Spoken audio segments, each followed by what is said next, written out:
Welcome to the Grand Shorts, a part of the Grand Podcast.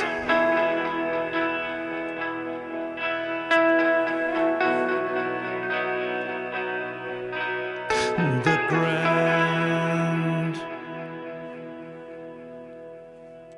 My name is Niels Tudor Winter, and I'm the creator, editor, and host of The Grand. The Grand is an independent podcast initiative with the ambition to dig into all corners of the EU R&D funding system on topics of interest for the full EU R&D funding community. When you podcast, you sometimes need to shake things up and try to do things differently. I have launched a short format some time ago, but it needed some rethinking. So here it is, my first shot at serving you vibrant, short podcast episodes with strong engagement. Casper Ravnsted-Larsen is an old contact from Brussels. He's a journalist and has been working on a generic communication strategy outline for organizations. We decided to build a podcast series rolling out this strategy in short and concise episodes with concrete examples.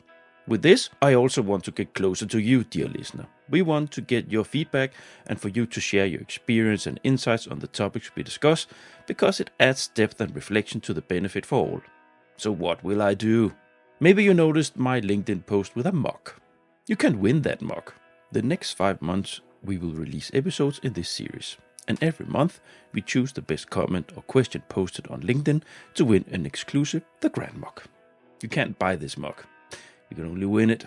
And even better, by the end of this series, we will make a listener panel episode where all 5 winners of the mug will be invited for a podcast recording where we discuss an exchange on communication strategy within EU R&D funding. Now let's get going. In the first 3 episodes, we focus on building the strategy. You have just listened to the first 2 episodes where we looked into defining objectives, defining audience, creating key messages, and choosing communication channels. In this third and final episode, in this batch of episodes, we zoom in on the importance of measuring and evaluating the effectiveness, the importance of adapting and iterating, and finally some focus on training your team. If you want to follow our script while listening, you can find that in the episode site. You find the link in the episode notes where you listen to your podcast. Enjoy!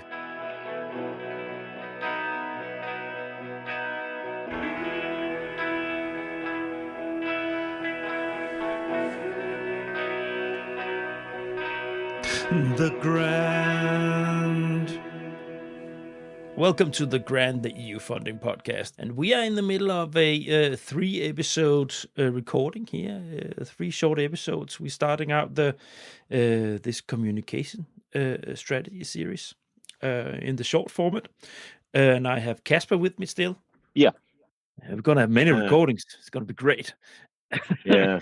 and we are taking it step by step, and as mentioned in the introduction to the first episode, we will release 3 episodes each time we release, so there will come a batch, and this is the 3rd of the first batch here. And what are we going to focus on here? Right. So this is also then the if you want to call it that, the final chapter of this little, I'm sorry to use this word, it's way overused, like on this little journey from a blank piece of paper to a finished communication strategy. Mm-hmm. And by the way, you never finish your communication strategy. That is a work in progress thing. But usually if you attain a goal, you need a new one. Anyway, now we have defined our audience, we've defined our goals, we have created the messages, we have figured out how and where and when do we convey these messages. Now we need to find out, do they work? Yeah. And is there something we can improve on? So the headline for this 3rd episode, Niels, is measure, learn, and adapt. Yeah, which is vital. I went to Roskilde University, which is a university where you focus on problem solving, and it's put into theory where it's a circular learning is circular. You always have to go back. You get enlightenment, and then you have to go back to the problem that you defined in the first place and adjust it to move forward again, and then so it's go back and forth. It's a little bit what we're talking about here now. To a certain degree, because you And this is also why I said the communication strategy is an open document in a sense, because you need to be able to measure your results and like adapt the strategy. Yeah. Because you might not attain your goal in first attempt, but why would you like strain yourself to a certain way of doing things if it doesn't work? No. First bullet, first block, measure and evaluate effectiveness. Yeah, so this is something that is pretty straightforward, to be honest, because like every website tool, every social media nowadays, every newsletter client like have these like backend tools built into them, so it's fairly easy to actually measure. Do people open? Do they read? How far do they read? Do they, in your case, you do a podcast, you can probably see how long people keep listening. When do Indeed. they listen to 8 minutes or 22 minutes, right? And you should be listening longer, I can reveal for you out there. So I gave you a highball and you smashed it, right? So this obviously relates straight back to the first point in the first episode that has to do with setting your objectives or your goals, because this is what you are up against now. Yeah. And if you can demonstrate, you can use these metrics, this data, the data that's constantly collected from you sending out an email or sending out a podcast. Data is collected constantly on a server, and you have access to it probably, or you can at the very least, you can buy access to it. And many of you out there, you're very refined. Some of you are less refined, but you have, it's always for LinkedIn. If you are skilled and if you have probably some sort of golden whatever company subscription, you have a lot of data on what works of the things you put up. If you have your mailing program, it gives you all. I use one, of course, like everybody else within this, and I can see how many of my emails are being opened. I can see how many are clicking in the links. I can see the follow rate and so on and so forth. So this can be extremely refined, and big companies or big organizations with more money, of course, they have more and more. Can be very refined how much you can actually find out about your audience, what they do with the communication. So what you might have done before you began communicating, like when you were doing your analysis, defining your goals, etc., you may be back already. Then you did a survey. This is just for instance, just to find out what is the level of awareness of my field of research, or if you have something like that. Mm-hmm. And now you have done this communication campaign, or like a number of communication products that you planned in your strategy. Okay, now you need to measure. So you might do the same survey once again. Yeah. And you can see, like, this is like a building on top of what we just said about like the data that already exists. So you might actually even use that, or you might use focus groups. Yeah, like I said, website traffic, all that you've mentioned. Yeah, and focus groups, that's for large organizations, right? If you are sitting a couple of persons in Brussels, then it might be difficult. You would not. You would. But of course, you can be. It doesn't have to be that difficult. So if you have if your target group that you work for is fairly limited, let's say you work for a member-based organization that has 150 members, then it's not actually so difficult to analyze them and see which ones are representative, so to say, if we sort of cover the group, and then let them meet once a year or once every 6 months, and share with you.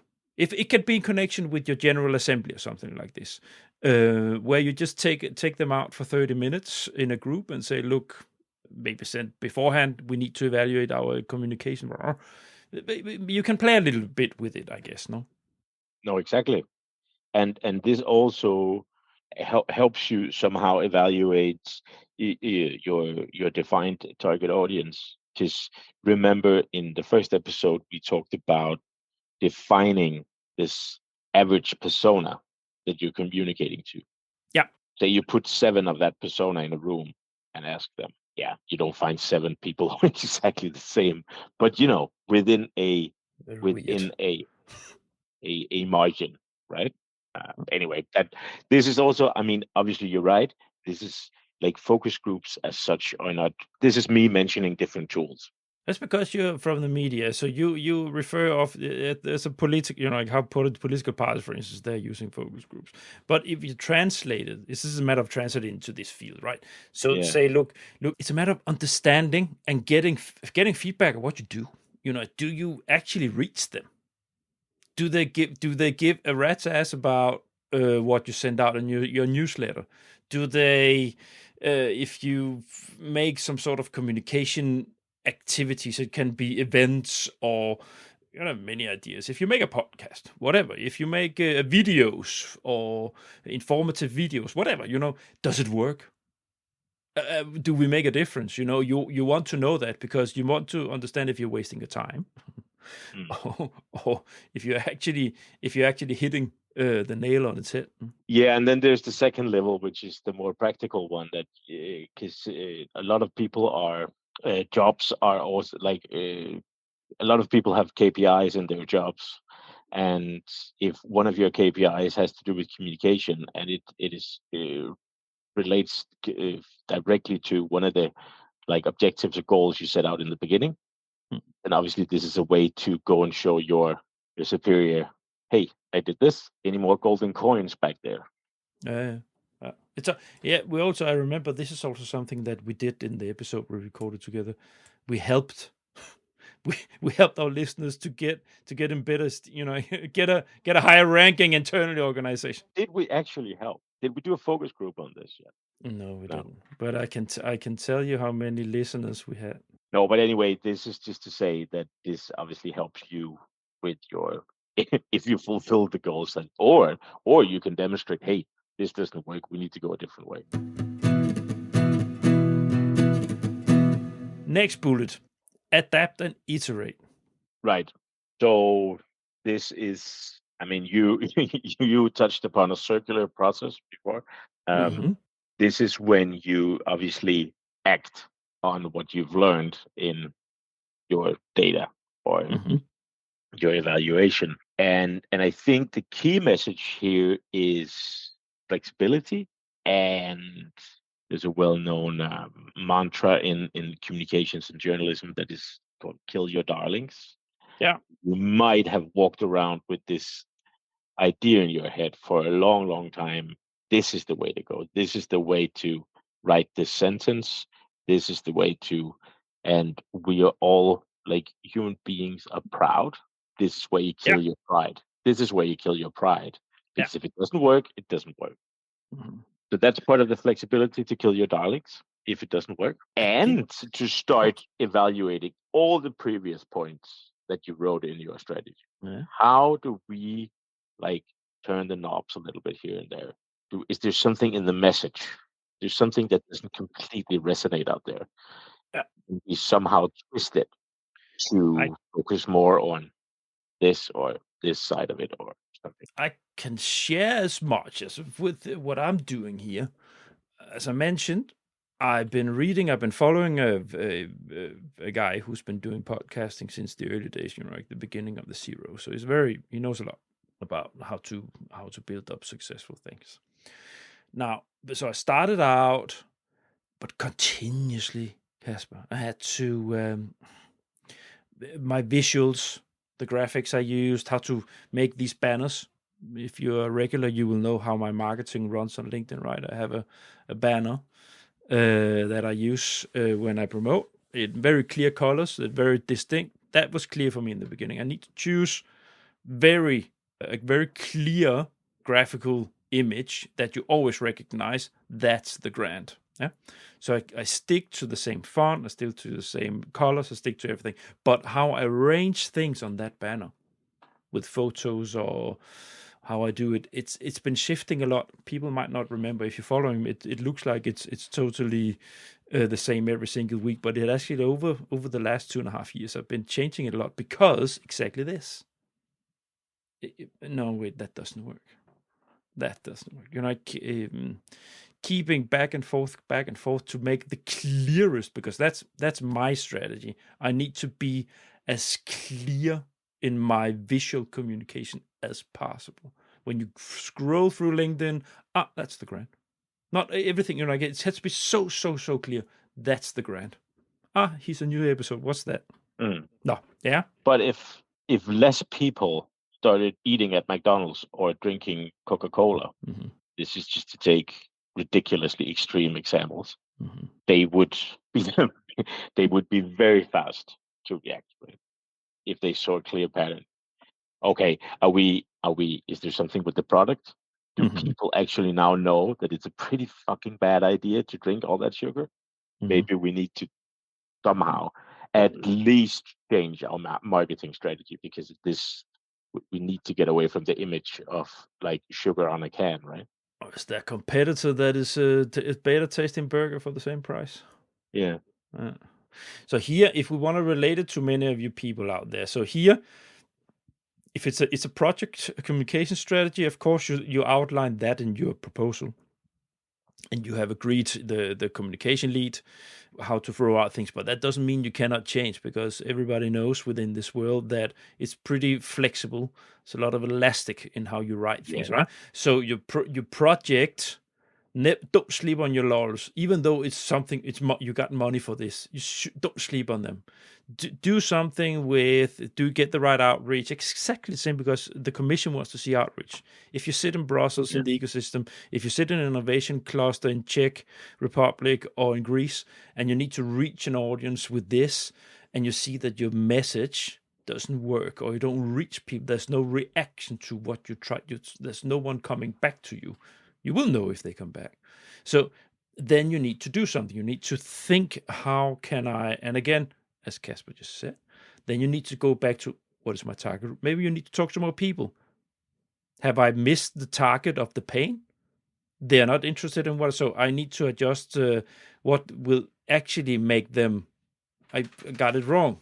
Or do I need to understand better, have the changing condition? Is they're no longer interested in this message anymore. They're more interested in this message. It can be going from and world situation. If you work with companies as your stakeholders, 5 years ago they were interested in maybe innovation.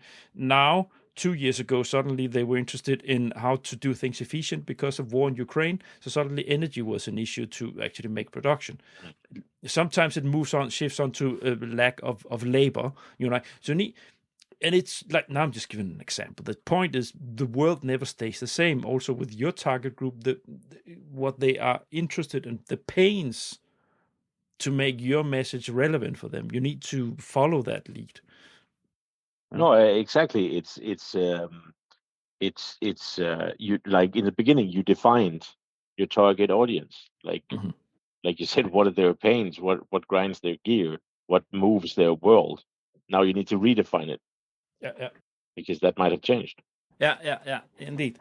So and I think, like, just to repeat, I think, like, swallow your pride.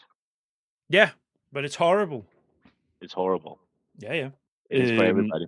We are slowly moving towards. But I cannot. I mean, maybe this is also a good time to actually tease a bit, because this we will get way more into. We're talking about it in strategic terms now. We will get way more into like the specific of how you shape a message, or how you shape it for a certain platform, or how you reshape it, or how you all these things. It's just so if your audience knows are sitting there now thinking, but this is not. I mean, this is not a tool I can pull down from the.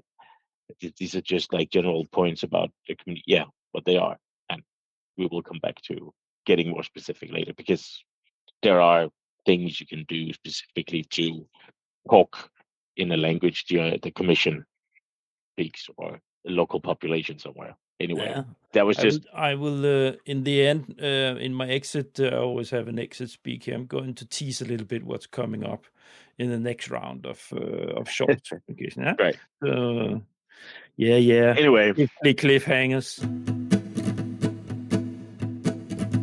Now, the last bullet here for this 3-episode batch: train your team. Train your team, it's called, and this draws a line straight back from when we were discussing messaging, the messages. This is about obviously consistency, coherence. This is the reason why you do a strategy. One of the reasons, at least, that you, for an organization, you predefine how you want to do these things, so that everybody can always go back to that document and say, there's the treasure map. That's the way to find the pot of gold or whatever. And in many of your listeners' case, I think, and they will be in teams. That's why I named it Train Your Team. They will be in organizations where not only do they need to have this document to find in some sort of server somewhere, they also need to be taught the importance of the strategy. They need to be taught some of the things that we discussed now. Say the same things I just said. That's easy to say, but you know what I mean. Like, in order to secure your coherence, your consistency, there is like you'd also call it some sort of institutionalization of these ideas, that like bringing like the message out internally in the organization that this is important, and obviously use the metrics we just discussed before, like the data, to do it, because you can actually use that to convince pretty much anybody, I guess almost anybody, that you can actually see here's a bunch of numbers that actually show this and this and this and this. This is probably one of the most difficult things. You know why? It's a very old human psychology. You develop a strategy, you follow a plan, and then it waters out. When you have to do it in real life continuously and stick to it, it waters down. Then suddenly people shift up, people change jobs. Maybe even the communication manager leaves. Or how was it with that? Or how was it with that? Or then suddenly you forget the code to LinkedIn, whatever, stuff like this, or simply just other things taking over. So if you have, let's just say you make a communication strategy for the full organization, and you have maybe 1 or 2 communication people, but the whole team of the organization is supposed to follow certain rules and a certain rhythm, but it slides. But you know what is most important here? The manager of the whole organization, the boss, to push this, because if the manager, it's vital that the manager says, you that's up on every team meeting, the weekly team meeting. Where are we on communication? Just as a key bullet every time. Just are we anything sliding? Are we to show that the manager is caring about this? Because when the manager is caring, the team is caring. If the manager puts attention to this, the team puts attention to this. It's very simple. You know what? Actually, in communication circles nowadays, one of the topics that is discussed is actually that there's a tendency that communication managers are brought within organizations closer to the executive management of the organization. Yeah, this is, I guess, for the sole reason that this is important. They need this, like everything needs to basically go through that filter. Whether in a huge organization, obviously it's important to also have somebody take your internal communication, because if you employ 3,000 people, that's already a population, right? But also just in general. Yeah. So I think it's also taught in management sort of courses, whatnot, that this is a key element, and they're taught communication elements themselves, like to speak publicly and stuff like that, because it's very easy to look dumb nowadays with social media, with constant attention on you, this and that, and everything can be laid out as a mistake or somehow, you know. And nobody wants to get in a shitstorm on the social media. No, because that's the worst thing that can happen to any organization in communication. yeah.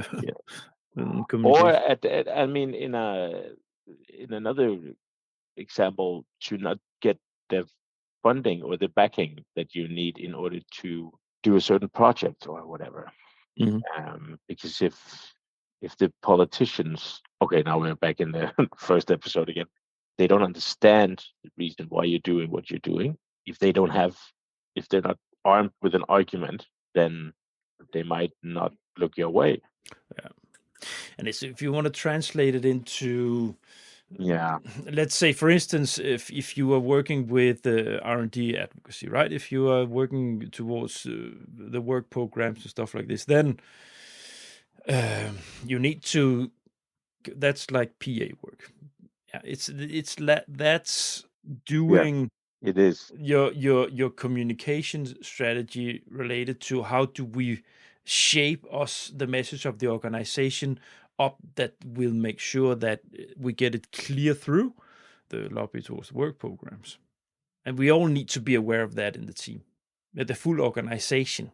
I lost it a little bit there. But I think you're right. I think some of this also comes back to like the idea that behind the strategy, like the messages, and the thing that I touched a little upon, like what I think is behind, like that comes before the strategy, the what I call the core narrative, but like the thing that everybody knows they can always go back to. If you run into a meeting or a conference, you just woke up way too late, your dog shat in the sofa, your girlfriend is angry, but you have to be at this conference because you need to meet these people and you need to convey a message, but you had zero time to prepare. There is always 3 lines in the back of your head that you can always stop. We reuse the orange peels. We make sustainable cosmetics, and we recycle it afterwards. Yeah. It's a callback. It's called in comedy. Yeah. Is that it? I think that wraps up this 10-point communication strategy plan I had sort of made here. Yeah, we took you through. In case you didn't notice, we took you through 10 points in these 3 episodes, and now we're done with them. And let's see. We will try to see how we can push these things on social media, on LinkedIn. We'll try to see what we will. Casper and I, we will try to see what we can do. Because ask questions, reach out, come with a comment. Like if you think that if you have suggestions or other ways that worked for you within these different points that we went through, or examples that we gave, or tips and so on, share with your the Grant community. That's one of the missions from my side, to pull you all together, listening to the Grant, sitting around the radio listening to the Grant.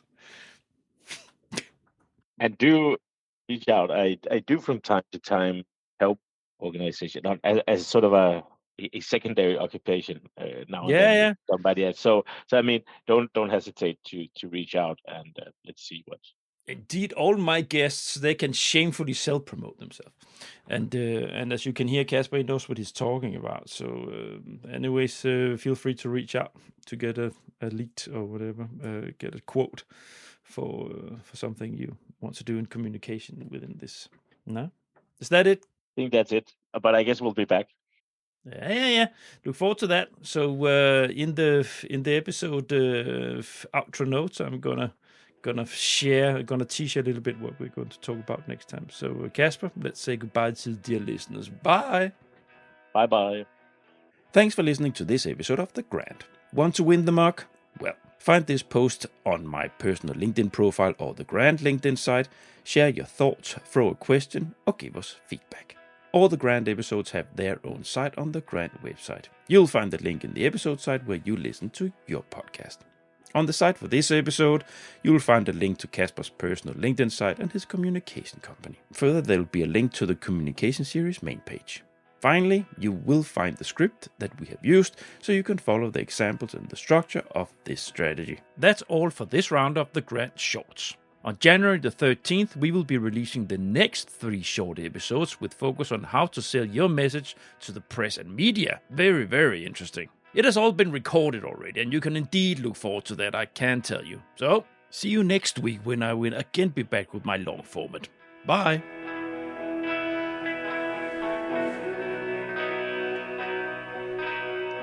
The Grant.